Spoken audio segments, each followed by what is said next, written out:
Welcome back. TDP నాయకులకు విలువ లేదా అంటూ మాజీ ఎమ్మెల్యే పీలా గోవింద సత్యనారాయణ హోంమంత్రి అనితపై ఫైర్ అయ్యారు. ప్రోటోకాల్ ఫాలో అవ్వరా, నియోజకవర్గ ఇన్ఛార్జిని చూసి కూడా కారు ఆపకుండా ఎలా వెళ్లిపోతారంటూ చిందులు తొక్కారు. మంత్రులు వస్తున్నారన్న సమాచారం ఇవ్వడం లేదు, అది మా దౌర్భాగ్యం అంటూ హోంమంత్రి అనితకు ఫోన్ చేసి మరీ గొడవ పడ్డారు. తమకు జరిగిన అవమానంపై పార్టీ అధినేత దగ్గరే తేల్చుకుంటామని చెప్పారు పీలా గోవింద్.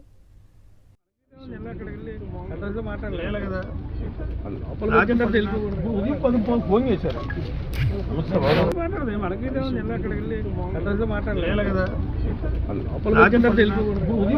ఫోన్ చేశారు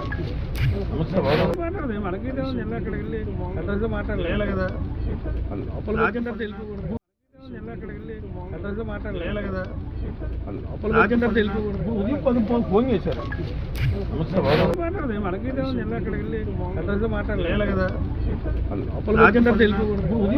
ఫోన్ చేశారు